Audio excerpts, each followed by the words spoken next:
It's 4 o'clock on a Monday, and you know what that means. Yes, sirree, Bob. It's time for another exciting episode of Taxi TV Live. Yahoo! This week, starring special guest star, Mr. Peter Malik. Yeah! And welcome to you guys, and welcome, Peter. Good to see you.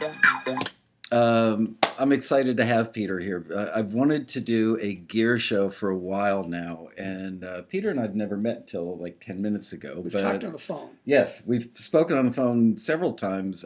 He works at Westlake Pro, and as I mentioned in the email, Westlake Pro was started by guys who were important guys at West LA Music, which was a mainstay of the Los Angeles musical instrument and gear scene for like 30 years. And they worked with the who's who. I mean, like if the Stones were in town and they needed gear, they would come to West LA. Absolutely. So they're the real deal. And I know people piss and moan all the time about the cold, impersonal world of buying online. Well, West LA was the antithesis of that, and it closed its doors like 3 years ago or so. And the guys that mattered started Westlake Pro and carry the flame of, just humanity. They're real people that actually know what they're doing, and we're really thrilled to have them as a sponsor of the Road Rally this past year. Hopefully they will be back this coming year. And Peter was my main liaison, so... Yeah. All true. Yes. No, normally I lie like hell on the show. Anyway, so I figured if we're going to do a gear show, we should have these guys on, Westlake Pro be the, not the sponsor, but the supplier. And considering Peter and I have met on the phone and through emails, figured we would have him. So, okay, just letting you guys know, they changed the format of the chat room. I guess you guys are probably seeing that on your end, so I'm a little famished. I don't know what to make of the new chat room, but I can see you in there, so hello, everybody. Let's see, the regulars are here, Gloria, Jesse, Amanda. Let's see, I thought I saw somebody in there. Robbie Hancock. There you go, Waddy. Yeah, the usual cast of characters. Adriana. Okay, Andy. Yes. I always tell them I feel like Miss Frances on Romper Room looking in her magic mirror. So anyway, here, I'm going to use some notes to start the show and then wing it after that. But I want to let you know that Peter's a producer, recording engineer, mix engineer. He's based in Los Angeles. His production skills include vocal production, songwriting and collaboration, keyboard and drum programming, arranging, as well as acoustic and electric guitar, dobro, and other strings. Peter loves and lives music. He's a professional musician and has been so since 1967. So he's been around the block. I have been around the block. I've been around the block again. You look like you're in pretty good shape. His first project as producer-songwriter was in 2003. The New York City album featuring Norah Jones reached #1 on iTunes for weeks and continues to sell internationally. In the past 10 years, Peter has honed and expanded his music production skills. He's based right here in Studio City, which is like a stone's throw away from where we are. His studio is called Pie and Tart Shop, and that's his home base, and it's a full-service private location that features a great drum room, separate tracking and vocal room, as well as a large control room and mix room.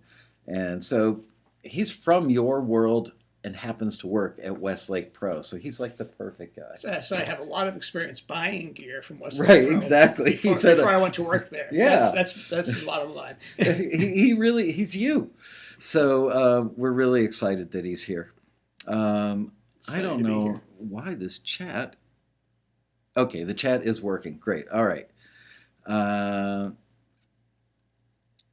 Okay, so anyway, I mainly want to address in the beginning of the show, I want to talk to you folks who don't have a home studio or who are thinking about putting together a home studio, because nothing breaks my heart more, probably breaks the screeners' hearts around here more than somebody who sends in something and it's pretty darn good, but it's not great. And maybe the song needs a bridge, or maybe the chorus needs extra instrumentation to make it pop out a little more. Maybe the vocal is a little pitchy. And they go, I can't redo it. I paid somebody a ton of money to go to a pro studio, and then they went to disc makers and pressed it up, and it is what it is. And then they can't like tweak it, and they get so much great feedback from our screeners, but they can't tweak it. So our goal today, Peter, is to help those folks who don't have a home studio rig to understand that it ain't scary, it's not very expensive, and it's doable. That's why we're here. That is Yes. exactly And why there we're is, I mean, there's an amazing world of possibilities, right? Yeah, it's not like there's just one thing. And the one that I spoke to Peter about on the phone, that for those of you who already own a Mac, you've already got a studio. You're just not using it. It's really true. So, And even for that matter, if you have an iPad or an iPhone, yeah, you can start there. as silly as that sounds, yes, you could actually record on an iPhone. Yeah. It's mind blowing to me. Had a kid over at our house for dinner last night, a nice young man who's 15 years old, and he said, wow, he's got a little studio at home and he's producing demos for 20 bucks a pop. And he said to me, somebody just told me you used to be an engineer. And I said, yeah, back in the days of 2-inch tape. And the kid's mind was blown when I explained how it was to work on tape. And he said, well, what did you look at waveforms with? And how did you see bar markers? And I said, young man, we didn't even have computer screens, let alone flat screens back then. He's like, oh my God, I can't believe it. The kid was literally, I thought his head was going to explode. Anyway, I can't wait to show him a piece of 2-inch tape and really watch his head explode. But he's a good kid. You can draw some waveforms on it. Yeah, there you go. A grease pencil on the back of the tape. So let's go with the assumption for, and don't forget, we are going to give away PreSonus Studio One 2, which is about a $400 digital audio workstation. We are going to give that away during the course of the show today, and that is courtesy of the good folks at Westside. And there's 3 versions, and this one is the pro version. It's got pretty much everything. It even has a mastering suite in it. It's a really, really cool program. Wow. Really cool program. All right, so one of you smart people who showed up today is going to win that, and thanks to George and the guys at Westlake Pro for making that available, and the folks at PreSonus also. So let's assume, just for starters, that somebody's got this laptop. Right. It's about a 5-year-old laptop, and it's got GarageBand in it. Is that all they need to get started? Oh, absolutely. And Absolutely. so, okay, let's assume that they're not going to use the microphone that's built into the lid of this laptop. How do they record? Because people have this, I don't know, this passion for buying gear, which I understand. It's good for Westlake Pro that they do buy gear, but what can they start with? What's a good microphone, good monitors? What else do they need to go with the free studio in their laptop? I mean, first of all, you're absolutely right. This gear disease that some of us have is like this incurable thing that be glad you don't have it. Yeah. Just be glad you don't have it. You're way ahead of the game. But having said that, yes, if you have any sort of fairly recent computer, you have so much firepower. It's stunning. I mean, when we did those Norah Jones tracks, they were actually done on tape. And I, at the time, wasn't engineering myself, but the engineer is this guy, Ducky Carlisle, who's out of Boston. And he had, at that time, a 2-track early Pro Tools rig that he paid, I don't know, umpteen, just an insane amount of money for. And what year was this? And this was in 2000. Okay, I mean, so not that long ago, 15 years ago, but in tech time, that's a long time ago. Yeah, and we use it. We tuned one note, and that was a big deal. That was a huge deal. Really looked at the waveform of one note and moved it down, and went, there you go. I love it. But anyway, the technology today is amazing, and you can literally start, first of all, on the software end with something free like GarageBand, which you have on your Mac, or it's on PC too, is it? Or is it? Honestly, I don't know, because I've never owned a PC. I know. And then there's also Pro Tools, which is the industry standard. Today, released their version 12, and there's a free component to that. It's called Pro Tools First. And, does it have a ton of bells and whistles? No, but it definitely has, it's a professional way to really get started. Is it kind of GarageBand comparable? Uh, it looks like a Pro Tools session. It looks like Pro Okay. Tools. I mean, all of the DAWs are Similar very similar. in their like topography or layout. Yeah. Yeah. Yeah, except there's a couple that present differently, like Ableton Live, which is a Right. whole other subject. But yeah, I mean, either one, GarageBand, Pro Tools First, be a great way to get started. So then it's just a matter of what sort of gear you need to get started. And Do you have a favorite? do I have a favorite? Or let me restate that. Let me re-ask that question. Do you have a favorite for these folks who haven't crossed into the recording world and they're gonna start? Would you recommend GarageBand or would you recommend they start in Pro Tools? I'd say Pro Tools. I'd say, seeing as there's a free one right now, Yeah. why not? I mean, you could literally, if you could start with that, and if got lucky and somebody decided, hey, we want to take this session and throw some money at you and take it into a studio, You could export it. you just take it along. So, okay, so let's say that they've got the new Pro Tools 12 freebie thing. They've Yeah. downloaded it, and I would assume that you would need a reasonably modern computer with a decent chunk of memory on it, but not. They probably didn't build it so that it's got to be extreme, right? You don't need a hot rod computer, but something not a 10-year-old computer.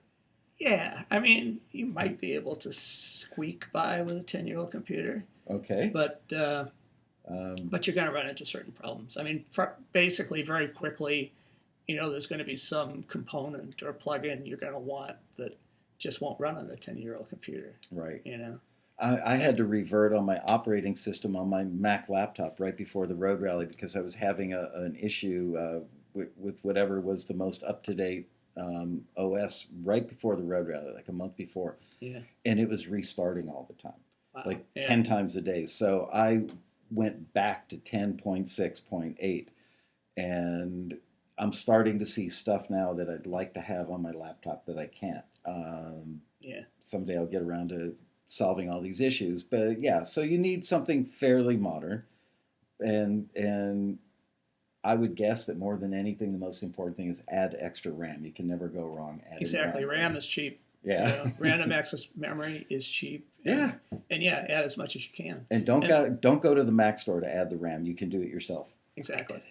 Yeah. Totally. Yeah. Yeah, no, there's like third-party places you can buy it, and they literally will walk you through how to put it on, or they have videos. And I bought 8 gigs of RAM from a place called ramjet.com. I recommend them. I got the chip like within 48 hours. It was surprisingly cheap, and I watched a video on YouTube, and it took me all of 5 minutes to replace my RAM.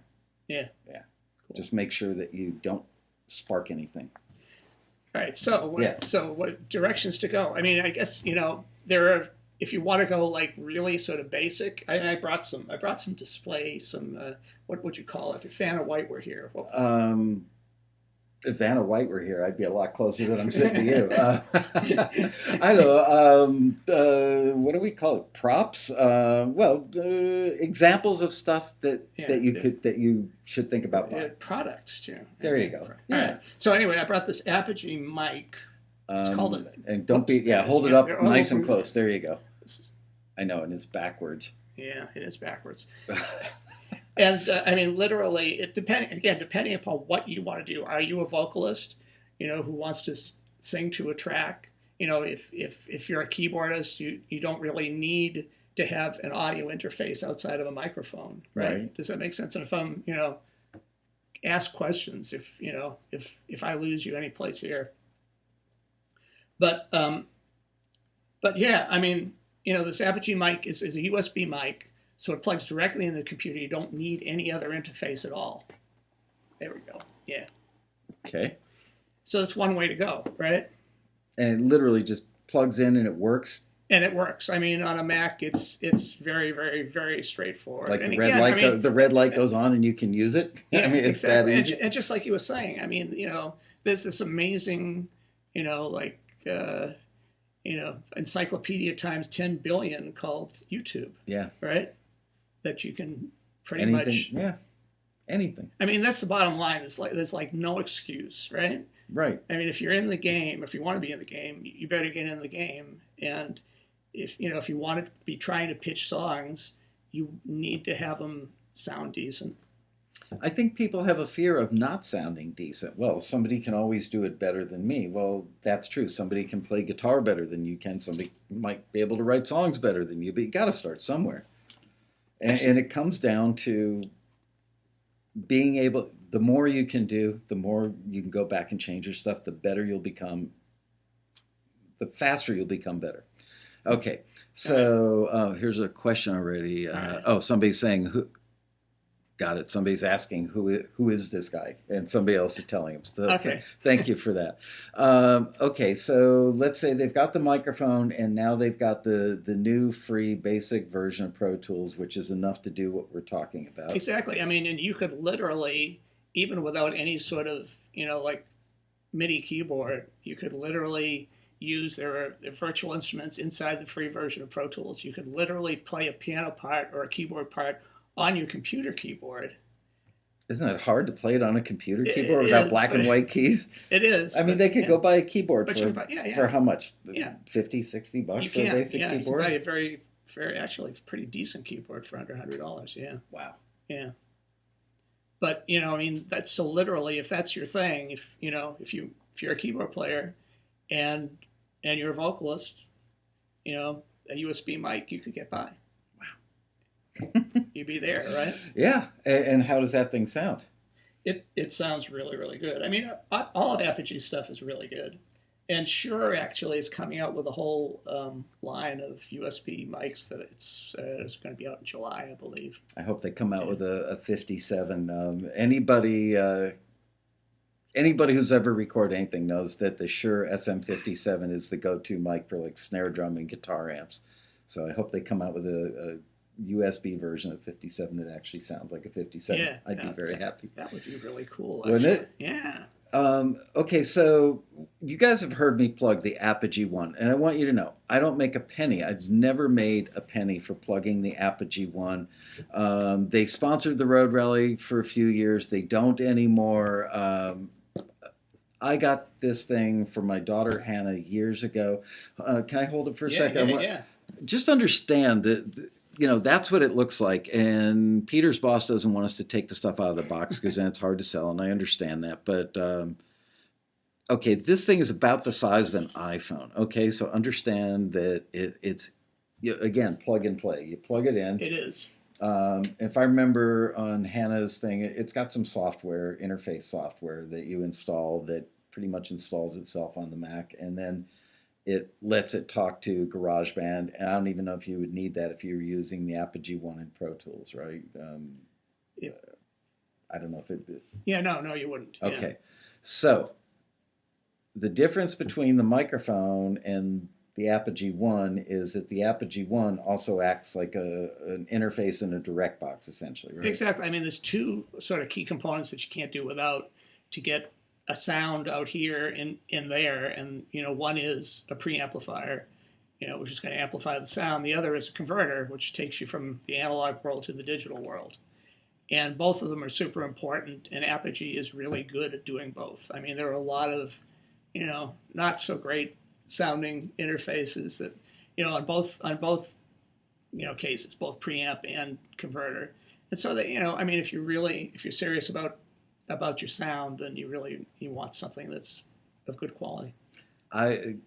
Tell me if you disagree with this, and please don't hold back, but I've always compared Apogee products to, if there's a Rolls-Royce or a Ferrari out there, Apogee, first of all, inexpensive, high quality. It's kind of like the BMW or Mercedes of this stuff. Is that a fair statement?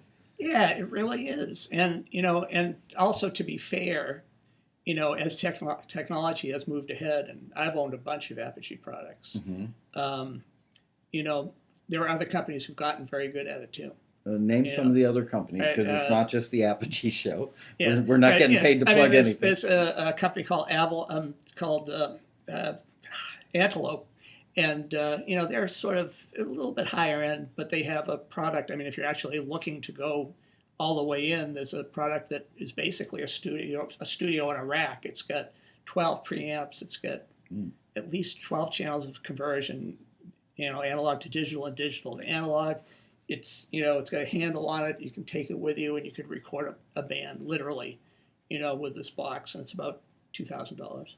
Oh, that might be a little out of the Yeah. range for the Yeah. beginners. But Universal Audio is another one that's really, really sort of made inroads. That's kind of like a next level up. As I brought this, which is the Apollo Twin, which is an amazing little box. And it's the thing that's amazing about it is they have this technology that they're emulating some of the greatest preamps, sort of classic preamps. So, the Holy Grail. Should we say Holy Grail? Yes, you can absolutely say Holy Grail. The Holy Grail of preamps is a Neve, and the model number is 1073. And they go for, the originals that still are in good shape. What, $4,000 a channel? Yeah, for one little channel. And Universal Audio has actually emulated digitally a preamp, which is something that hasn't really happened up to now. It's really pretty interesting, and they've done a very good job at it. And it's this Apollo is it's in the neighborhood of $800, so it's not cheap. But it's if you're thinking about getting serious and you have that kind of budget, it's a really cool way to go. One of our guys, Fuller Music, says, I have the Apollo and it's ridiculous. Now, again, you don't need that to start. You don't. This is, if you're a doctor and you've got a nice, healthy income, okay, I mean, you could spend, how much is the one? Like $300-ish? Yeah, I think it's maybe $350. Okay, Yeah. so $350. Let's say you're going the inexpensive route. I'm not wealthy. So you've already got a computer. You can get the recording software, the digital audio workstation, for free, either the GarageBand version or the Pro Tools version. And for $350, you can buy the Apogee One that's got the interface in it and a microphone, which sounds incredibly good, I might add, already built into it. So for $350, you're good to go. But if you're a doctor and you got a little extra money and you want to blow a little, not blow it, invest. Do I drool over stuff like this? Oh, yeah. You betcha. I'll tell you what the cool thing about this Apollo 2 is they came out with this new version of software where literally, I mean, this particular one is like 2 channels, right? Yeah. And they make Apollos that are up to in 16 channels. That's kind of their high-end model. But what they have is they came out with this new, or they call it a console software, Console 2. And it has the ability to string these things together. So if you have one and the other 3 people in your band each have one, you could actually bring them together and have an 8-track studio. It's wild. And people should know, if you're a newbie and you don't already know this, you really only need 1 or 2 channels to start, because we're not talking about the number of channels you can record on. We're talking about the number of channels you could record live from. You could have 16 microphones all live at the same time. But like most people starting out, I would think it's safe to say that it's going to be you sitting at home in front of a computer, and it's going to be you doing almost everything, or a friend sitting with you overdubbing parts. So most of the time you're going to get by absolutely fine with 1 or 2 channels. 1 or 2 channels. Yeah. So now let's talk about monitors. They're going to need something other than the crummy little speakers in the laptop to listen to. And I'm assuming, just for the sake of argument, that people should go with a self-powered monitor so they don't have to buy a standalone amp. Absolutely. Okay, Absolutely. So it's got the amp built into the speaker. I mean, the really incredible thing is the technology. And again, it's going to sound like a broken record, but that's okay. I do it every week, don't I? The technology that's available is it's amazing. And like JBL makes a little monitor. I think the model is the 305, and they're neighborhood of 150 each, maybe. Yeah.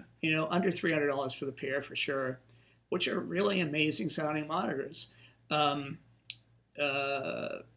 Mackie makes some even less expensive ones that are really pretty decent. Yeah. There are people who are mixing records on headphones. Yeah. I mean, I just want to, we talked about the Apogee one, which is like $350 ish, but the main thing I feel is to just get in the game. There are okay 2-channel preamp converters that you can get for $125. If that's what you have, and you have $20 for the cheapest pair of Sennheiser headphones, get going. It's still going to sound better than the stuff I started out It on really a is. I gazillion mean, that's years the ago. incredible thing. You don't have to. It's great if you have the budget to buy something that really could make a what's like what everybody would call a radio Yeah. ready record. That's awesome. But your content and your talent and your ears will get you a lot further than a really expensive piece of gear. One of our members is known to say that on the forum. Taxi's got a pretty active forum, very loyal group of generous people, and he always says it's the ear, not the gear. Yeah. And we've talked about that, so I won't belabor the point, but so much of good engineering and good production is a simple arrangement. Yeah. That being both a musician and an engineer, that if you don't have a million things competing for the same space, it's a hell of a lot better for everything to sound good. Yeah. So really, let's go back to the one for $350, and how much did you say a pair of monitors? The JBLs. It's around 300, a little bit less. I'll actually tell you, and I'll mention too that if you're interested in talking about a specific piece of gear, you could actually go on to westlakepro.com right now and chat. There's salespeople who are on there who can chat if you're really interested in a specific thing. And yeah, I totally forgot what I was about to say. We were talking about how much it costs to get in the game. So, and you made the point that you could buy the even less expensive stuff and just get started somewhere. Our people they want to sound broadcast quality, which I define broadcast quality as between demo quality and record quality. Yep. Broadcast quality is good enough that it could be used. There's so many ways to define it, but you could have a Tom Waits scratchy, gravelly vocal over a guitar, an acoustic guitar with rusty strings, and record that with the built-in mic in your laptop, and it's going to work for certain things on TV. If you wanted a jazz piano for background music, you could certainly use a pair of the Apogee mics in stereo and record that straight into Pro Tools, and it would sound absolutely good enough. Yeah, absolutely. So we've got the mics covered, we've got the interface covered, we've got the monitors covered. Let's talk about headphones. You started to talk about headphones, and you mentioned that some guys even mix on headphones. I don't even know what the great headphones are now. Let me rephrase that. What the great, reasonably priced headphones are. Yeah. And I'm not a total expert of model numbers, but there are Audio Technicas in the neighborhood of $150, which are really, really good. I think those are the 50s. I could be wrong. Don't quote me. I actually have, I take a pair of Sennheiser's 201s to the gym every morning that are like $20 headphones, which are, I mean, I wouldn't mix on them, but they ain't bad, Most of the people that are watching the show who will be jumping into this, I would assume, are going to be recording in a bedroom or in a little corner of their basement or something. And the next thing that I get from people all the time is, well, don't I really need to acoustically treat my space? And I won't even put words in your mouth. How do you feel? For somebody that's got a 10 by 12 room and it's got other stuff in it, and they're going to set up a desk with a computer and a digital audio workstation and probably a microphone on a boom. What do they need to do, if anything? Well, I mean, that's, we could actually be here till tomorrow morning on that one, but I'll try to, I guess the short story is that, obviously you want to go to the place in your house or your apartment or whatever that is, that first of all has as little background noise as possible. I mean, the thing about digital recording is that it really captures what's out there. Right. So, it not only does it capture the good, but it captures the bad. Like And air conditioning rumble exactly, or a exactly, bus driving by outside. exactly right. Okay. And then if you're multi-tracking, if you're putting a guitar part, and you layer another guitar part, and now you put 4 harmony parts. Now you have, 6 layers of that background noise. Okay. So, I think it's you want to take care that the space is as quiet as it possibly can be, Okay. and also not terribly reflective. Like recording in your bathroom might not be the best idea. Right. Right. Good for maybe a guitar amp, but I mean, I know people who have set up bookcases full of books behind them, so that wouldn't reflect it. They'd use it as an absorbent. What Yeah. about the? I've never used one, and I've always been dying to. I think they're made by SE. See the reflection filter. Yeah, Yeah. it's a curvy looking thing that's roughly 14, 16 inches wide, and it's got very dense sound absorbent material in there. And you stick it, if that's the microphone, this thing goes behind the microphone to stop the reflections from bouncing back off the walls into your mic. Do those things work? Yeah, I mean, I'll give a qualified yes. Yeah, they do a really cool thing. I spent 3 days with a gentleman. His name is Rafa Sadina, who actually lives in your neighborhood. Okay. Who's a guy who's got how many 21 Grammy nominations, or maybe it's 31. I don't know. Anyway, he's a serious dude, and we did this. Recording masterclass. It was actually a 3-day seminar, and one of the things he talked about is packing blankets, Mm-hmm. and how that's your best friend. Is thick packing blankets. He was saying he's Spanish, and he says in Spain we have to import American packing blankets because they don't have those available. So I mean, they're for whatever they are, $15 a piece. Yeah, buying at Home you could Depot. literally, put up some microphone stands, build a little vocal booth, and really make a big difference. Look, pro studios have used them forever. Yeah, exactly. If you're recording a beautiful grand piano, but in a room full of drums and guitar amps, you would close the lid most of the way down as far as you could, and then throw moving blankets over the top of the piano and drape it over the opening and make that 2 or 3 layers thick. That'll keep out most of the drums and guitar. So what Peter's talking about is taking those moving blankets. You could stick a couple of picture hooks in a wall, Yeah. and just hang one on a wall, or even better, use those 3M sticky things that don't leave any gooey crap on the wall, and use those to hang them up. A good trick, put grommets in the corners of your blankets. That's right. Yep. And okay, so now they've isolated that. Let's assume that the only space they've got happens to be right next to where the air conditioner is built into the wall on the other side of the sheetrock. Like right now, in this room, we can hear, somewhere around 60 hertz hum, maybe 100 hertz coming from the air conditioner. I would just roll off everything below 100 hertz if I were doing an acoustic guitar or a vocal, because you don't need that low tonality. You don't need that signal. So there's a thing called a high pass filter, which you'll learn about. It's just either a button or a knob, and you push it in, and it eliminates the frequencies below that level and lets all the high stuff pass.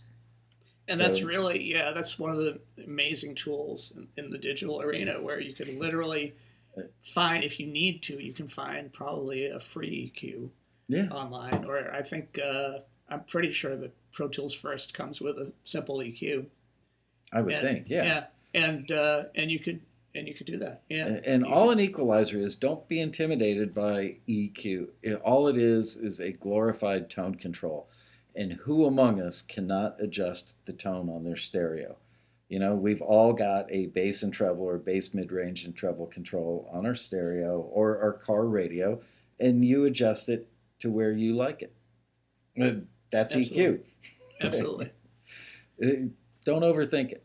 and and basically figuring out how to get these tracks to coexist and live with each other. That's Yeah. that's the challenge. But Yep. but it's doable. You can, it's like any other craft. You learn to do it. And if you don't start, you'll never learn. Yeah, And don't exactly. let it intimidate you because, I mean, look, do we look that smart, really, the two of us? And we learned how to do it.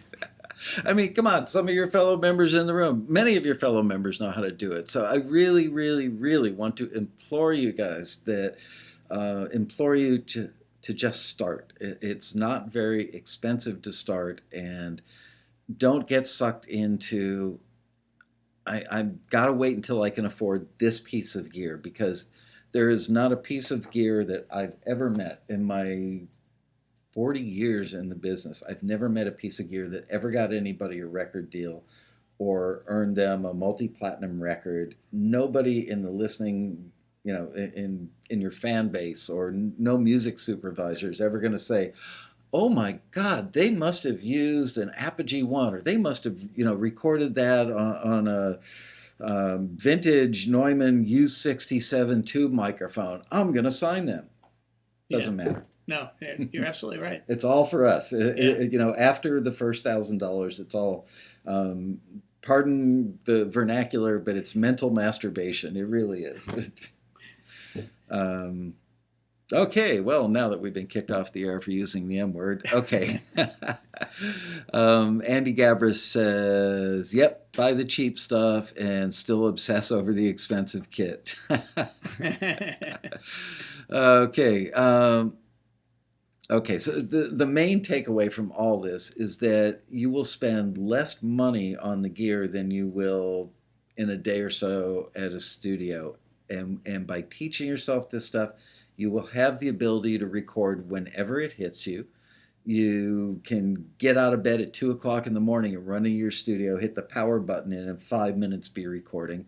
And when you get back a critique from Taxi, you'll be able to go add something to that song or take the vocal out of the mix. If you've got a great piece of music with a vocal, we've got a listing that requires something without a vocal, mute button, done deal. I'd say that I would say that pretty much everybody who's professionals who are making their living at it Yeah. have some sort of level of technical experience right now because it's just sort of part of the game. There are You're talking like on the songwriter side, yeah, the artist on all side. sides. I mean, even in a band, when a band comes into the studio, even a signed band that's it's a project that's being sort of that old model where the record company actually gives you money to record, which still Right. happens sometimes. I mean, basically, the first thing the producer does is figure out who in the band knows Pro Tools because they're going to be helping out. They're going to be part of the tech team, right? Yeah, and And I would imagine they go home from a session in the pro studio and probably go home and tweak things and then bring that Pro Tools session. A session is basically the media, like a hard drive with that day's work on it. So they could pull that drive out, bring it in, and hand it over to the engineer in the pro studio and say, "Look, I made a tweak last night." yeah, yeah, exactly. Amazing. And songwriters too. I mean, I have one of my neighbors is uh, um, two young girls who are in a huge signing, and Wow. they're really really talented. And I basically have seen like this A list of songwriters pulling up in front of their house on a daily basis. Wow. Going in, recording stuff. I think they work on Logic, but Logic coming in with a is little hard drive, and leaving with a Logic little hard is drive. the fancy version of GarageBand. GarageBand, exactly. Yeah. Um, I mean, this is apples and well, it's not apples and oranges, but it's the debate of the century is Logic or Pro Tools. Do you have a preference, and if so, why? Well, I first of all, I guess I'm prejudiced. I started with Pro Tools. I actually started with something else and was a miserable failure at it because I tried to put together an audio rig on a PC, Okay. and it just didn't work. I mean, and this was like back in 2000. So Wow, I mean, the dark ages. Okay. it might have been it might be a different story now. But I started with Pro Tools. It took me a long time. I've been using Pro Tools now for 13 years probably, and I feel like just in the last 4 or 5 years that I really knew what I was doing. And it's not to Well, say that I wasn't making decent music, you know, then but why doesn't that fly in the face of what we're telling these guys? Like, who wants to spend 9 years getting to the point where they become decent?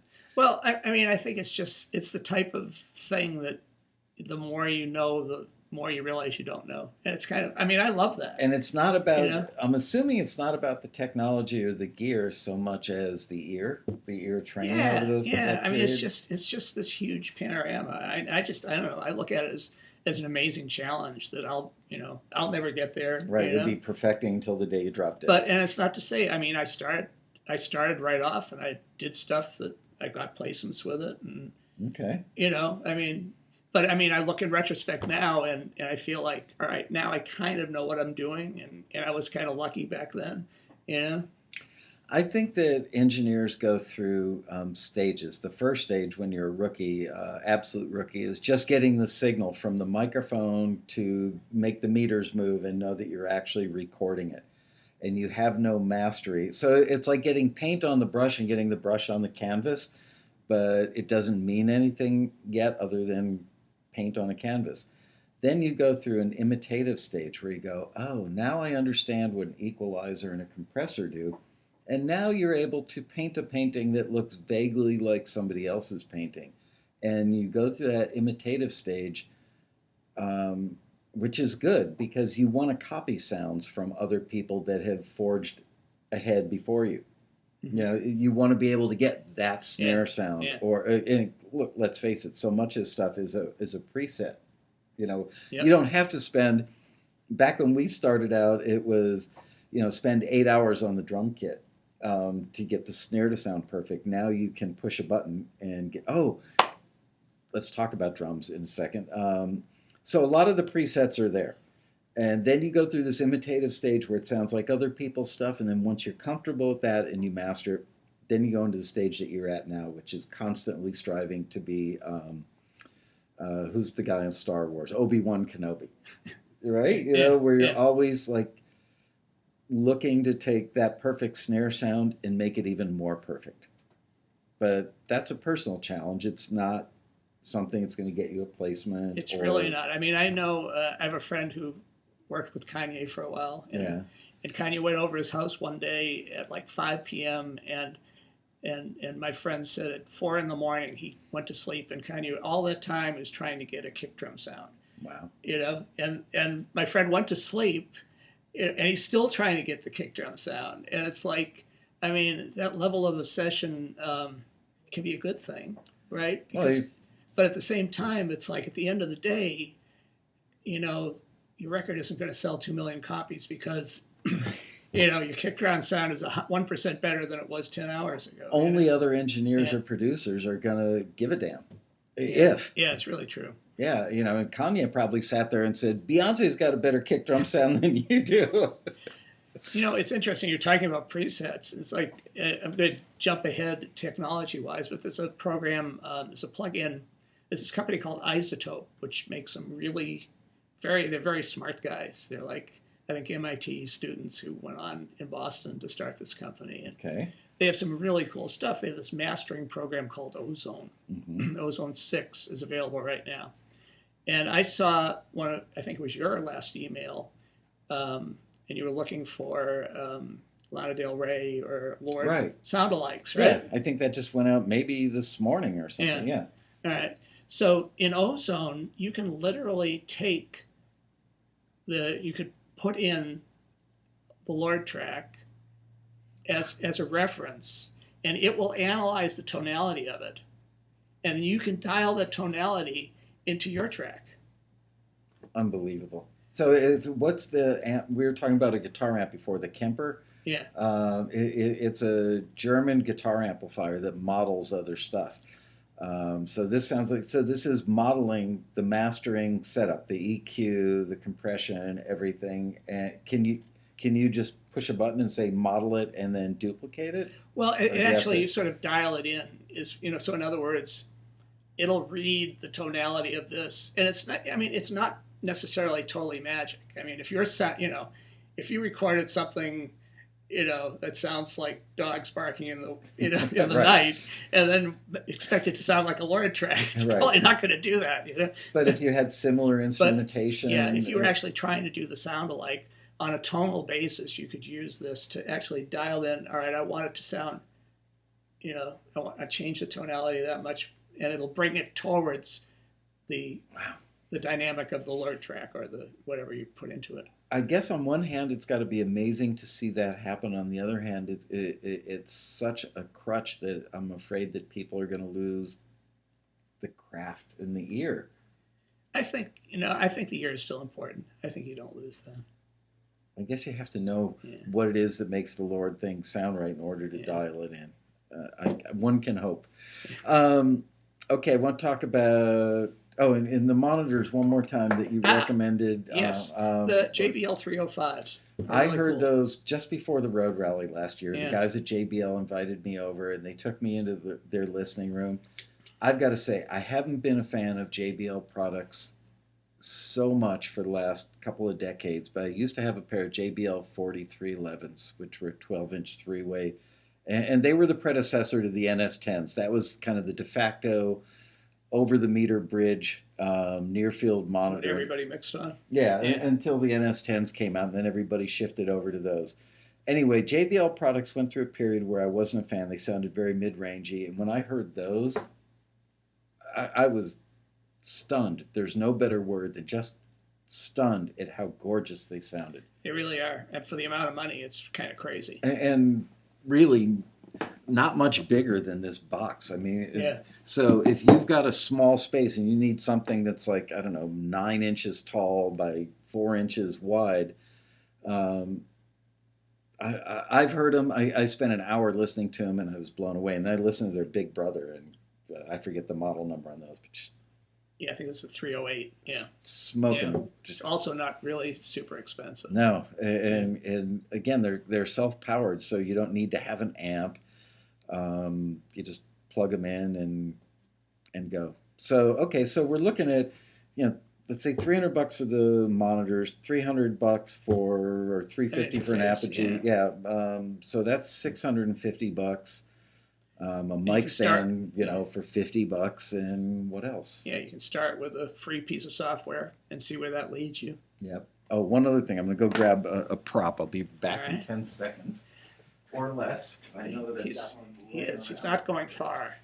So actually, I mean, again, if you want to check out like the 305s, you could log on to westlakepro.com and talk about it.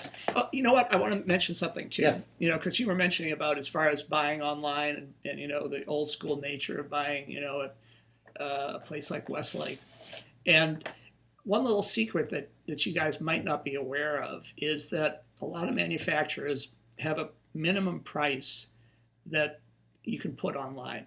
So when you look around, you're looking for microphone, whatever you're looking for, and you click through to Amazon and, Guitar Center and Sweetwater, and they all have the same price over and over again. There's a reason for that. And it's basically that, the manufacturers say you cannot advertise it at a lower price than that. On a lot of that stuff, if you're talking to somebody directly, you can get a better price. So they could log on to Westlake Pro and then. If you're in a chat, or if you can call on the phone too. So they could still And save it the doesn't tax. apply to everything, but it applies to a lot of stuff. So they could still save the tax and beat the price that they see Yeah. on Amazon and everywhere else online. Yeah. That's pretty cool. I didn't know that. I'm going to call George is one of the owners, and I've known George for probably 15 years or more. I'm going to call him after we do the show and ask him if we can do an email and give. I blew an opportunity. I owed these guys an email. After the road rally, I said I would send out an email offering some sort of Christmas special discount. Peter sent me an email to remind me. I get 300 emails a day. I blew it. I feel terrible about it. So I'm going to call George and see if he'll give a Christmas discount to our members. I like that. And so just know that in the next week or so. Christmas before July. Yeah. All I right. mean, I think George will do it. George kind of has to do it now. Okay. One other thing. This is leftover. It was sitting in a box from like 3 road rallies ago, and That's a nice one. yeah, this is a pop filter. Even if you're using the Apogee one, you should always have one of these between you. Some of them have a nylon piece of nylon, like a nylon stocking kind of nylon, but have a windscreen or a pop filter between you and the microphone. Makes a world of difference. This one, the guys at Gauge Microphones give them away with their mics, but I mean, you can buy one of these for 10, $15 probably. Yeah, I mean, you could literally, if you had to, I mean, if it was really Right, down and dirty if it was time. down and dirty, you could get a coat hanger and an old pair of stockings and make a pop filter. I mean, Yeah, just wash them first. exactly. We used to do that. We did that absolutely back in the 70s and 80s before these things were commercially Yeah. available. We would Sure. just take a coat hanger and make a hoop out of it. I mean, the message, if you haven't gotten it, is get out there and do something. Just, I mean, you're not going to get anywhere by talking about it or thinking about it or reading about it or viewing videos about it.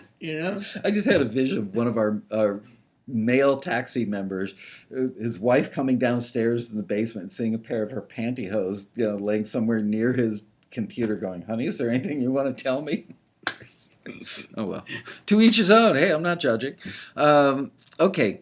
And the last thing I want to talk to before we open it up to questions, and we can talk basic studio stuff all the way up, and Peter's very knowledgeable, so we can absolutely talk esoteric preamps and all that good stuff as well. But let's talk about drums. The average Yes. person shouldn't, in the beginning, even think about tackling recording live drums because it's hard. There are microphones, many microphones, potential phase problems. There are so many great drum programs out there, and the one that I've used, just screwing around, that I'm super impressed with, and now they've got a newer version, is Easy Drummer. That's exactly what I was just going to say. Yeah. I mean, it's Mind blowing. it's a great place to start, and the new version has a lot of really cool capabilities too, where you can sort of teach it what you want it to do. How so? It's the short story, but they have this artificial intelligence component built into it, where they're going to listen to a track and really kind of come close to emulating it. Doesn't always work, I'll admit, but So you mean you could take a song that you like and play it and have Easy Drummer listen to it, it'll spit back the same it'll arrangement? spit back what it thinks is a good match.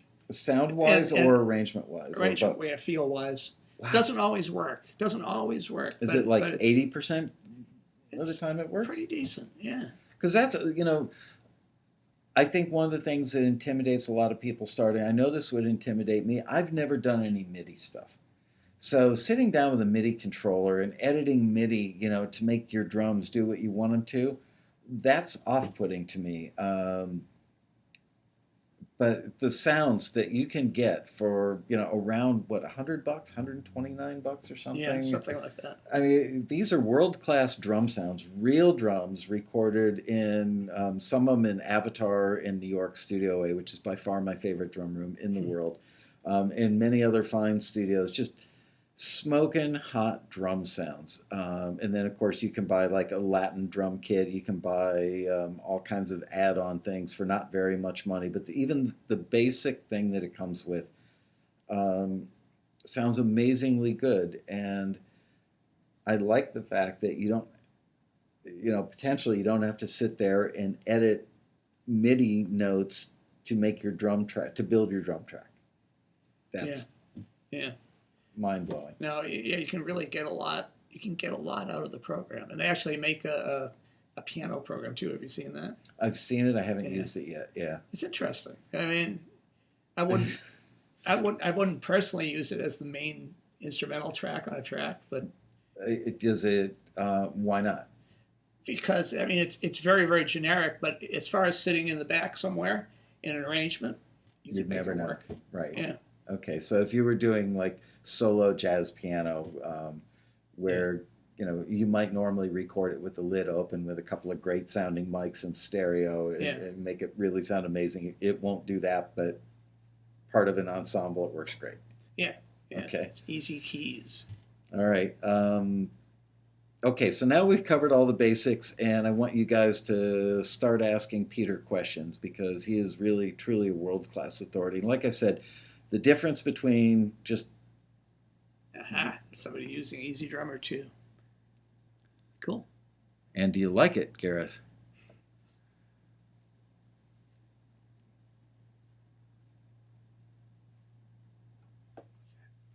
Oh, Keith LeBrant says they all the drum things come with drum patterns these days, which cuts down on a lot of MIDI editing. That's good to know. Um, All right, what gear is it that gets vocals to have that silky, pure sound I hear on hit records? Good Is that the question. mic or plugins or? And so, I mean, basically it's a chain. It starts with the mic and then goes to the preamp. And then, sometimes people will put a compressor in there before it goes. And then there's the converters, which we talked about, taking it from analog to digital. And basically, each part of the chain is less important than the last, if that makes sense. So, in other words, the most important part is the mic, and then the preamp. And your voice. Yeah, well, Uh, voice, obviously. The most important part is the voice. Yeah, if Yeah, you sound like crap, it's going to, garbage in, garbage out. yeah. But again, you can do some amazing things, and you know, for instance, the Universal Audio Apollo that I talked about that has the emulations of these famous preamps can really help pretty good mic sound a lot better. So, Oh, look, there's Superman.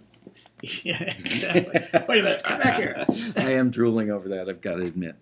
I've got gear fever. But yeah, I mean, obviously, the vocalist, number one, right? Yeah, so, I mean, okay, I mean, for the folks who are not investing a lot, can they get that silky, pro sound out of an Apogee One with the built-in mic and the built-in preamp in there? it's possible. Yeah.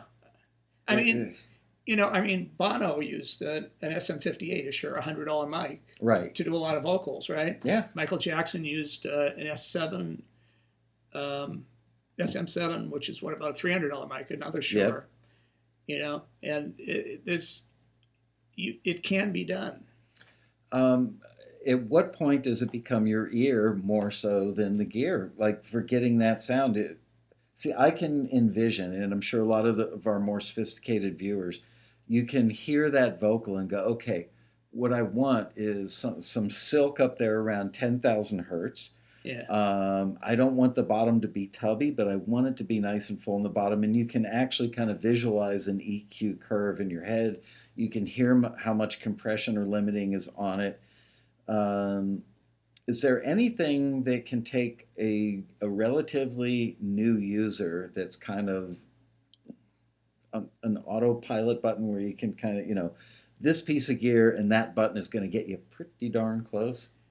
I think there's probably a little bit of a learning curve there, right? Okay. Because I mean, each voice has its own peculiarities, has its own, so you can't. It's one size does not fit all. Yeah. And what That's true. the preamp and the mic that sounds great on one person is not going to sound great on another person. So it's experimentation and it's learning. And I mean, we actually have. You might want to check out. We have a YouTube channel that has we do a series of like mixed master classes where some like not fairly but actually very famous producers have come and shared their stuff, and you might want to take a look at that. It's a great resource. Give them a URL? Well, again, or we're Westlake Pro. The store is store.westlakepro.com. Our blog, which has links to all the video, is called blog.westlakepro.com. YouTube channel is called Westlake Pro. Strangely enough, right? Yeah, what are the odds? And just so you know, I don't make a commission on any of this. I'm not asking them for anything. This is just me knowing them and knowing that they're great guys. And actually, I don't even make a commission on this. Well, there you go. I mean, they are to selling gear what Taxi is to helping you guys. It's like real people that actually give a damn and want you to be happy. So we like them a lot. Integrity is a word that I would use with them. It's not just about making the sale.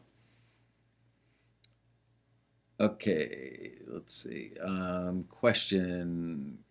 Compressor on each track or... Oops, going by full too. burn with all tracks at once. Right. All right. So compression is compression is a really interesting beast. Yes. Well, again, it's you have to develop the ear to know what it does before you can use it effectively. You really do.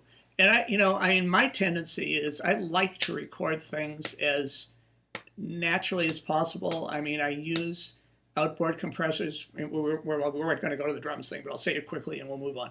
I do use compressor on a kick drum, on a snare. I'll use Okay. compressors. Recording vocals, a compressor is a good thing to have. And again, it's just like anything else. I wouldn't overuse it, but it really smooths things out. And a good sounding compressor will add some richness to the sound too. And even a basic compressor, like I mean, the compressor in GarageBand is reasonably good. Yeah. You have to kind of work hard to screw up the way that sounds. You Yeah. can kind of just put the autopilot button in on that. I know, That's right. again, Yeah. using it with the Apogee One at home. Man, on an acoustic guitar, use the Apogee One, put it 6 inches from the instrument, aim it well, depending on the octave you're playing in. I forget the name of the button on GarageBand for the compression. I don't even think they do call it compressor. And add a little top end, and that's a world-class guitar sound. Yeah. Yeah. Yeah. I mean, and again, to come back to Universal Audio, the unique thing that they have going is that they have this.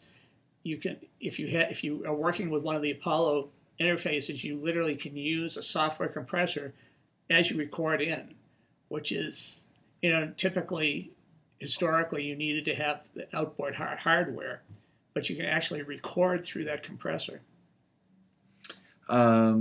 I just saw one go flying by. Now I lost it. You guys are asking questions really quickly. Apollo does come with a free 610B preamp emulation. Sounds great. All right. Yes, Nelly. I have a UAD, Universal Audio, LA610 Mark II, and love it. Oh, this isn't a question. It's a and love it, but you do need some kind of interface to plug into. Okay. That's true. Yeah. I use virtual guitars. I'd like to find a preamp. Whoa, slow down. Where'd it go? I'd like to find a preamp. Trying so hard to get back to this. Like to find a preamp. Here we go. Like to find a preamp for my guitar with a line output and input impedance that won't screw up my guitar tone. This is to go between my guitar pickups and my recording interface. Complicated.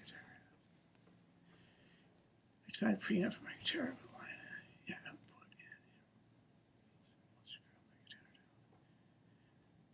So you're going directly into, you're using a virtual guitar amp. Well, I mean, there are certain limitations of going into a preamp without, it's not a matter of screwing up your guitar tone. There's only so much that's going to get in there if you go totally direct. There's a million different ways to do this. I mean, there are interfaces now that actually you can use to reamp directly through the interface. So in other words, if you record it and it sounds like kind of blah, and that you're going directly into a preamp that might not be so great, you can send it back out through a real amp and mic it. I love reamping stuff, but you got to make sure to do it when your wife and kids are asleep. That's very true. All right, let me scroll back down here. For mic preamps, how does the Apollo Twin compare to the UA 710, Twinfinity, and the UA Solo 610? Was looking into the Universal Audio 610 to warm up vocals and acoustic guitar using my AKG C414. That's a lot of stuff in there. Any mic preamp suggestions in the $600 to $1,000 range? All right. So, I mean, the 414 is a great mic. And, the Apollo, and comparing it to like the 610 or the 710 is a little bit apples and oranges. I mean, the 610 is like a solid state and tube blend, right? Mm-hmm. And obviously this little box has, it's solid state. I mean, it's no tubes. Yeah, there are no tubes in there, but it does have this emulation. So I mean, I would say to walk into a store like Westlake and check it out. You can actually do that. You can A/B this stuff and see what actually works for you. I think both are really good solutions. I keep harping back to the Apollo Twin just because it has so much capability. If your resources are limited, and obviously, if you have just a solo 610 or a 710, you still need to have an interface. You still needed to have an interface from get it to analog to digital. So, And the UA stuff that I've heard, mostly at my friend Rob Chiarelli's house, he's played me stuff going through, all kinds of UA boxes, virtual stuff. Sounds amazing. So I asked Rob, I said, does this sound as good as the real deal? And he said, I can't say that it does or it doesn't. It's a little different, but it sounds really freaking good. And the differences are so subtle. Again, nobody's going to buy one less record because and none of your engineering friends are going to go, oh, I bet you use the Apollo interface versus yeah. using a 610. They won't know. I mean, and really, it's kind of just so wide open these days too. As I've heard, emulations of various things that do they sound like the real thing? No, but they sound like a thing, and they Yeah. sound and they sometimes sound like a thing that's very current that you hear on records that are hits, and so it's really sort of tough to make that call. Can I use mic through Tascam Digital to DAW? Are you talking, Amanda, about the Apogee mic, or you mean microphone in general? Can I use mic through Tascam Digital to DAW? I don't really understand the question, so clarify that one. We'll take another question in the meanwhile. Somebody's trying to sell something there. Right. How would you deal with 12 tracks of background vocals? Um, I wouldn't have 12 tracks of background vocals. But go ahead, Peter. Yeah, I mean, that's a multi-answer question too. I mean, you might want to look at actually triaging that a little bit. And you might be right. You might not want to keep all 12 tracks of background vocals. I mean, there's no hard and fast rules. I think that a lot of mixers and engineers sort of feel like go hard or go home. In other words, you just keep things sort of up the center, which, lead vocal, kick drum, snare are going to be in the center of the field. And other than that, they just go hard left, hard right. And there's a lot to recommend. It depends upon the track because there's only so much space. And I tend to use, a lot of the spectrum and give, various instruments or elements their own place. But, how important are those background vocals to the track? How different are the various backgrounds? And how many parts are in the stack too? Because Yeah. do you have 12 tracks because you're looking to, for thickness? Yeah. Is it just a 3-part harmony stack that, right? There's no definitive way to answer the question other than if you can't record it on a single microphone in Omni with everybody standing around the mic and then just simply double it and pan it left and right, you're a wussy. Not casting any personal aspersions there. No, I mean, I'm old school. I think the big question is, what's your vision? What are those 12 tracks supposed to sound like? And don't make things harder on yourself than you need to. I mean, I think you and I grew up in a similar era of engineering and production. Peter, too, had the great fortune of being around and working with Tommy Dowd, who I've spoken about many, many times. His rule of thumb was don't overthink it. Really true. Yeah, just do it. Simple is better. I think people spend so much time worrying about all these complex issues.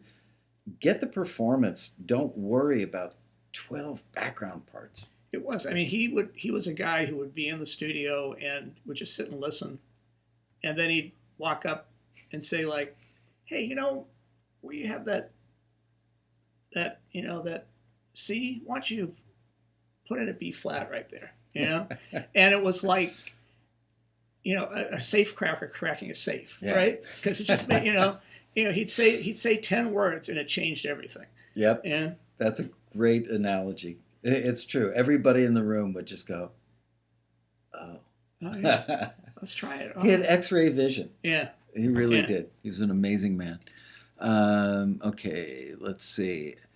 If you're wanting a DI that works very well with guitar for matched impedance, I recommend the Black Box. It is a tube DI.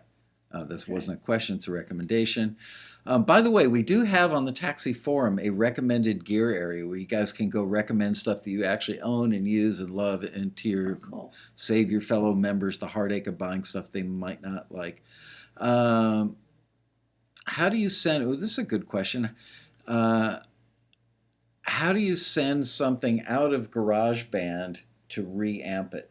You are the GarageBand expert. Well, I don't know. I'm far from being an expert, but I would just take an audio out. I don't know enough about the latency involved. Latency means the timeline, the lag between, showing up in your screen and coming out of an audio output. But you could isolate, and first of all, you don't need everything up. You don't need all your tracks running to reamp something. You could literally mute all other tracks, take an audio out Totally. from your headphone jack, and send that signal to the amp, and then bring the mic, which, for the sake of argument, an Apogee 1 back into GarageBand. And really, it's going to be more about the settings you get on the amp, how hard you're driving the amp, than it is any futzing around with the computer at that point. It's all about what's going on in the room. And stick a 57, sure 57 on the amp. Best place to start.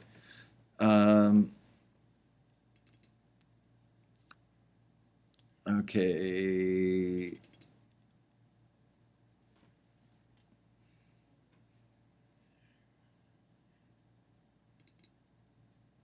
How do I get rid of the commercial popping in? Oh, they're talking about on Ustream. I know. I sent in the email. It said There's a download plugin it. for that. Yeah, download an ad blocker. Just Google the words ad blocker for whatever type of browser you're using. How would you deal with 12 tracks background vocals, mix hard left and right, compress individually? So we're back to that again. I think we really kind of covered that one.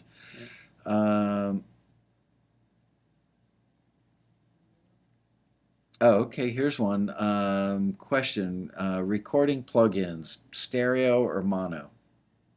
Most plugins come stereo and mono, and they just instantiate them. In other words, when you bring them onto a track, they'll adjust to the track. If it's a mono track, it's a mono plugin.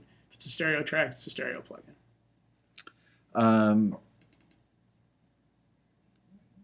Should you record vocals in mono or stereo? Are you talking? Oh, Yeah, here, I'm going to show you something. You'll love this, Peter. Hopefully, I can find it in fairly short order. okay. From my stash of really cool stuff. Something else. Back to mono. From Phil Spector. I actually saw Phil Spector give a speech one time, and Phil used to wear a back to mono button around the AES show when he would go. And I saw him give a speech, and after the speech, he was in the hotel bar with a gaggle of ladies around him, sitting in a scallop-shaped booth. And I walked up and said, "Phil, my name's Michael Lasco. I own a company called Taxi." The company was like 2 years old. And he goes, "Oh, yeah, I've heard about your little company. It's kind of cool what you're doing over there." And I said, "I love the back to mono button. I remember seeing you wear this at the AES show." And Phil Spector himself took off the back to mono button on his lapel and gave that to me. Wow. Yeah. So there's your answer. Back to mono. Yeah, no, I mean, I would record stereo tracks very sparingly. It's a lot easier to manipulate mono tracks within a mix, and stereo tracks take up a lot of space. So, I mean, typically, some keyboards are recorded stereo. Drums obviously are recorded stereo, but anything else, vocals, bass, guitar, they're all single mono tracks. People often ask me, should I record an acoustic guitar in stereo? Yes, if you're recording Antonio Carlos Jobim. Yeah. No, if you're recording anything else. Yeah. To put down an Eagle E 4/4 strum guitar part, on a track, you don't need that in stereo. No, and it's not to say you might not use two mics, if you have that luxury, but more likely you'd be blending them, and they would live in one particular part of the sound spectrum. And if you're using two mics and blending them, ultimately you're just asking for phase cancellation. And unless you're a more experienced engineer, you wouldn't know why it's sounding so thin and crummy. So yeah, one microphone. Okay.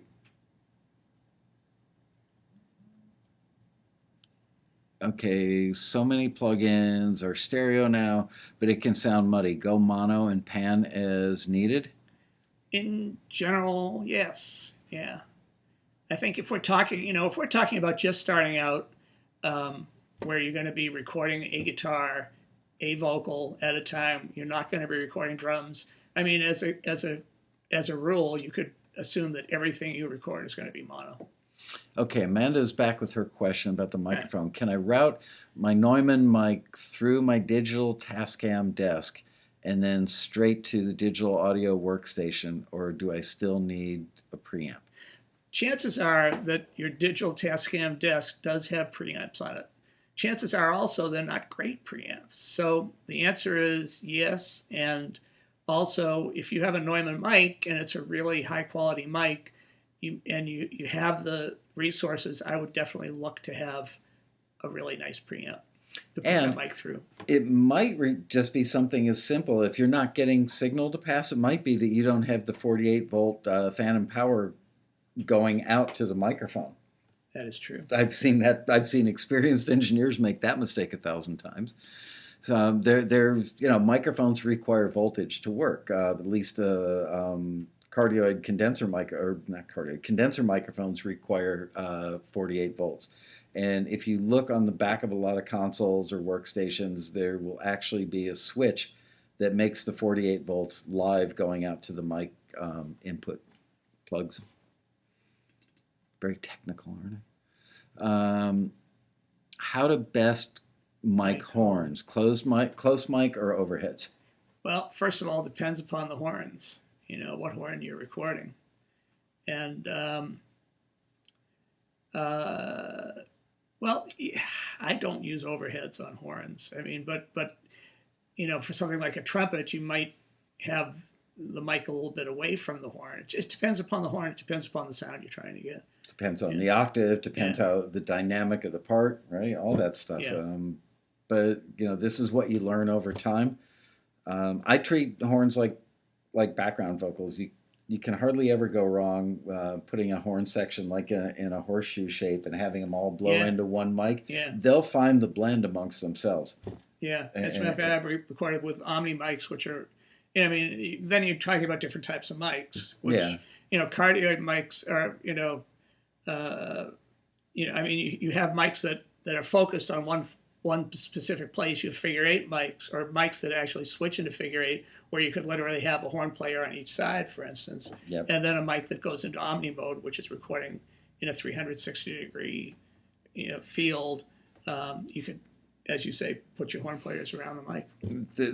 They're used to getting a blend, so why not take advantage of that? I used to try, recording each guy individually, and I could never get the blend as well as they could naturally in the room. So why fight City Hall?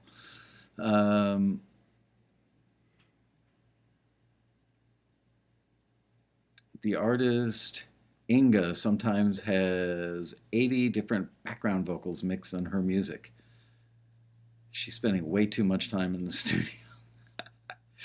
And yes, probably, especially at 100 BGs. That's cool.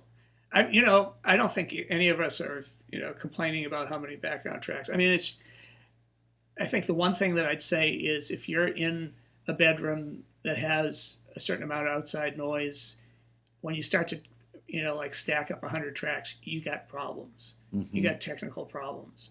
Even just the noise of the preamps and everything. Yeah. Forget even air conditioning. Yeah.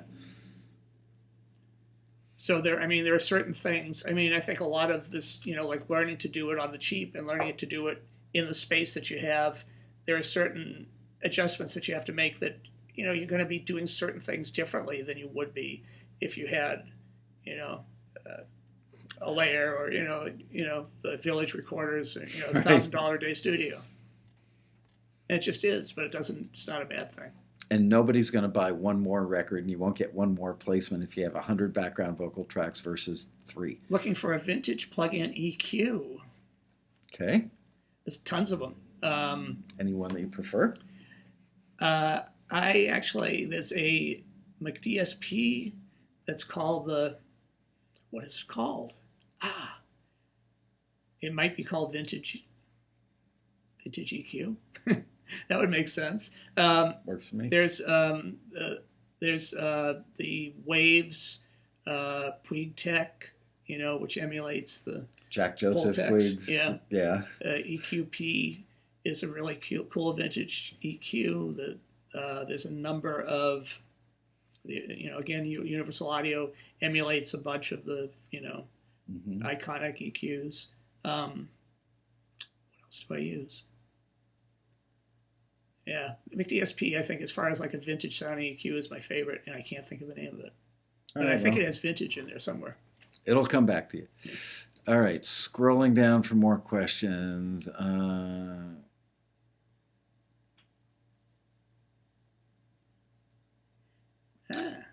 Which one? That one? Yeah, sure, why not? Okay, go for it. All right, I use Superior Drummer, but was still instructed that a rock track needs a real drum track. Can you please speak to the limitations of the mini drum packages in this regard? Good question. Huh? Yeah, I mean, I think you're right. I think that there are certain types of music, there's no replacing a live brilliant player. Having said that, you can get really close. And I think that, what we're talking about here is like, all right, how do you get by? How do you get that piece of product that you can be proud of, that you can get a placement with, that you can sell, that you can get somewhere with, that you can get to the next step with? And if all you can afford is, to use Superior Drummer or Easy Drummer or any of those, well, spend some time and you can tweak that track and you can really get it very, very, very close. And again, it's ears and it's concept, and you can even build drum tracks, like one piece at a time, or you could. Well, I'm not even going to go there right now. But just overdub a tambourine with a human playing it, on top of your drum track, and you'll be surprised at how much that will trick the human mind into thinking that a real drummer has played that track. I've got to tell you, we've had complaints from Taxi members. I just saw one like a month or two ago. A Taxi member was really ticked off that the screener said your string sample, I think it was, I could be wrong, but I think it was your string sample sounds obviously sampled, and it just doesn't sound that good. And the person called up and said, those were real strings. Right. But Perfect. Yeah. they were poorly recorded, poorly played real strings. I listened to it and I said, yeah, I would have thought that was a bad use of a bad, mediocre sample. We've had other cases where I've heard stuff where I would have sworn that it was a real drummer and it was Easy Drummer. Yeah. So I think it's a lot to do with context and your skill level. Is the Apogee 1 a lot better than the Lexicon Omega? Lexicon Omega. I don't know the Lexicon Omega, but I would say yes. In general, I like Apogee personally. I like Apogee more than Lexicon in that arena. Lexicon does other things that are cool. I saw on the side of the box, I think it was on this guy. Yes, it's got the Lexicon, either the 224 or the 480 on there. I had one of the original, like one of the first 5 Lexicon 224 digital reverbs back in the day. Oh, what I wouldn't give to have that thing now. Cool. It was awesome. Keith LeBrant wants to know, what are your thoughts on summing gear? Ha ha. I actually owned a summer that was a very expensive summer. I mean, it was a really expensive summer. And when I upgraded from Pro Tools 10 to Pro Tools 11, and Pro Tools 11 is 64-bit, which basically, allows you to use a lot more memory. It just, the bottom line is it gives you a lot more firepower. And listen to the internal summing of Pro Tools and Pro Tools 11, I sold my Summer, and not that I thought, not that it might not have been cool to have for certain things, but I thought like this piece of gear is going to go down in value. I mean, really. So I mean, again, digital has gotten really, really good and will continue to get better. Some people swear by using Summers. They're an expensive piece of gear. I would say in a perfect world, I'd own one, or maybe I'd own a number of them, or I'd own a console to use at times. But at the same time, I don't think it's an essential piece of gear right now. For the people who don't know, tell them what a summing amplifier is. All right, so a Summer is, basically you have all these tracks in a mix, and you might have pop song these days could have 100, 200 tracks, literally. And now those 100 tracks, you're mixing it down to a stereo mix, and you got, in your computer, everything's ones and zeros, right. And so you've got all of these 100 pieces of information that the computer is now needing to get down to two pieces of information, a stereo, audio file. And there's a lot of theory that, that there's, that it's impossible for the computer to do all those calculations at once. Okay. Right? So the Summer is you take the tracks back out into analog and you sum it down to stereo back in analog, and then you go back into the computer. Could you hear a difference before you moved on to Pro Tools 11 and didn't need it? I mean, I could still hear a difference. I mean, it is different. But is it a 3% difference or a 20% difference? That's a trick question. Well, no, I mean, again, it's not going to sell one less record, but, could you walk in a room and go, oh, like it was noticeable? No, I mean, I went to a demo once where Avid Pro Tools was actually demonstrating like a mix that was done through an SSL and then a mix that was done through like SSL plugins, with an SSL bus compressor on the Mix Plus, and and so they played like 20 different tracks, and I got a really good amount of them right. I said, all right, this is one and this is the other, but I didn't know which was which. Really? Okay, so it wasn't that one sounded worse, it's just they sounded different. Yeah. Interesting. Yeah. So, I mean, I could tell a difference, but I'm not sure that one was better and one was worse. Fair statement. All right, scrolling down here.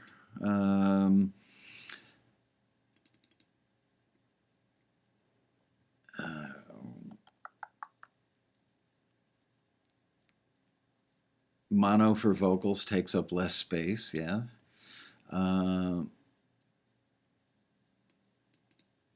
Question, okay, how redundant is your electric guitar qualities, / choice if using amp simulators? Does it still make a big difference if you're using a high quality guitar if it's DI'd and then the signal runs through plugins? It's maybe. I mean, I think the bottom line is, how far are you going to take that guitar sound away from the original sound? If you're going to totally mangle something, whether you have great pickups or cheaper pickups is probably not going to make a whole lot of difference. But if you're just trying to, make something a fairly natural guitar sound, then absolutely it makes a difference. Okay, we're about a minute away from giving away the PreSonus Studio 1.2. I got that right, 1.2, right? It's not like 1.2 or anything. It's just it's 1, Studio 1. Version 2. Yeah, okay. Version 2. Yeah. All right. So probably the most oddly named DAW there is, but nevertheless, it is what it is. So, and I would say, if you're feeling generous and you already own a digital audio workstation and don't need another one, then when it's time to raise your hand and say, I want it, don't. Let somebody who maybe doesn't have one win a free one. I think that would be in spirit with the cool people that hang out here. Let's take one or two more questions. Scrolling down. Somebody uses Ozone. That's cool. Yeah, I think a lot of our guys use Ozone. I hear that a lot. And they actually just came out with an update version 6.1 that added some sort of tube emulations to it. I think is what they added. Pretty cool. I know that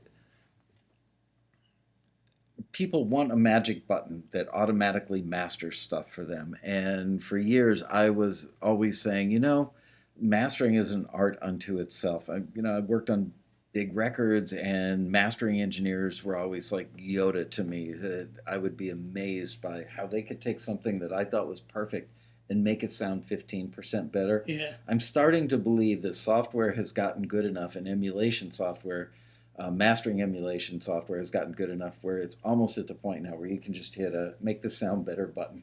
Yeah, Pretty amazing. Well, it's interesting. It's like I think that most of the current top mixers, if you'd gone back like even 6 or 8 years, they would talk about, all right, you have to leave a lot of headroom for the mastering engineer. The mastering engineer has to have his, his space essentially to do his thing. And now they're not doing that. They're like really sort of pushing it very close to what the master would be. Wow. And Why? but Why still sending it to mastering and just letting them add their little thing. Why do you think that they're using up that headroom?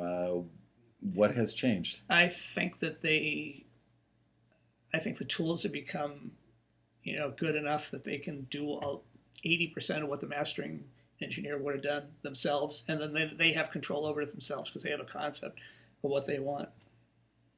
Interesting. Does that mean it's going to be curtains for the No, they still mastering guys? They guys? still send it to the mastering guy who charges an obscene amount of money, but they do a lot more of it themselves. Wow, Matt Vanderbilt says, I learned how to mic my trumpet from Taxi's studio, buddy, many years ago. I'm talking like 15 years ago. Another guy on the staff that was also a multi-platinum engineer and myself sat down and wrote out 100 questions. How do I mic an electric guitar? Awesome. How do I mic a trumpet? And we just wrote basic seat of the pants, this is a good starting point stuff in very lay terms, and people still use that. I'm amazed. Awesome.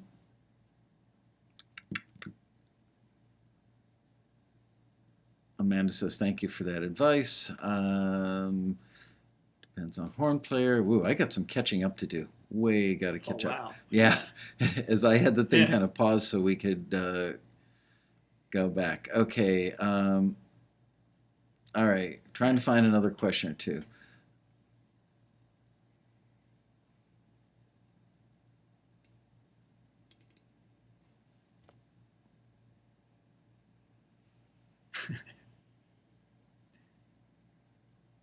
Somebody just caught the back half of the summing question or drumming question. You'll have to go back. I don't want to repeat it because we're very near the end of the show. Everybody's saying free stuff. Yeah. Stephen Giles +1. That means that he's raising his hands for the free stuff. Okay. Yes, we are giving something away. We're giving away a PreSonus Studio 1-2. Studio 1-2. Here, want to see me give George a heart attack? George, if you're watching this show, we're giving it away. Let's give this away. That you got to buy. So I'll mention one more time to check out westlakepro.com. And if you have any questions, further questions on the stuff that if we haven't gotten to your questions, you could actually get on a chat with a salesperson there, and they really know their stuff. They'd be happy to answer any questions. You guys know. First of all, I don't get a kickback. I don't get free gear. I don't get anything. I don't endorse many things, but I do endorse Westlake Pro because they actually give a damn and they know what they're selling. It's not about just we've got 100 pieces of something and we got to move it, so let's say it's great. That doesn't happen. All right, let's do +1s for anybody who actually needs a DAW and wants a DAW and doesn't already have one. Give me a +1 in the chat room, and I'm going to shut my eyes, run my finger up and down, and we're going to pick somebody, and then we will send it out to them. So good luck, and start casting your votes, or your +1s now. Wow, it's amazing how chatty these guys are. Yeah. I can't get to the bottom. There we go. Uh-oh, +1, +1, +1. Wow, they're fast, too. Okay. Did I land on one? Yes. Oh my gosh. McGraw something. I got to scroll back. I want to. where did that McGraw person go? Okay, McGraw Music. Music. Yeah, yes. McGraw Music, you are our winner. Congratulations. The crowd is going wild for you. You have won the PreSonus Studio One 2 from our dear friends at, I'm drawing a complete blank, Westlake Pro. And PreSonus. And enjoy it, use it in good health, make amazing recordings. Peter, thank you so much for coming by Michael. today and doing Pleasure. this. Go back, for those of you who are getting interrupted by commercials, go back and watch it and download the ad blocker. And we will see you guys next week for another exciting episode of Taxi TV Live. Bye-bye, you guys.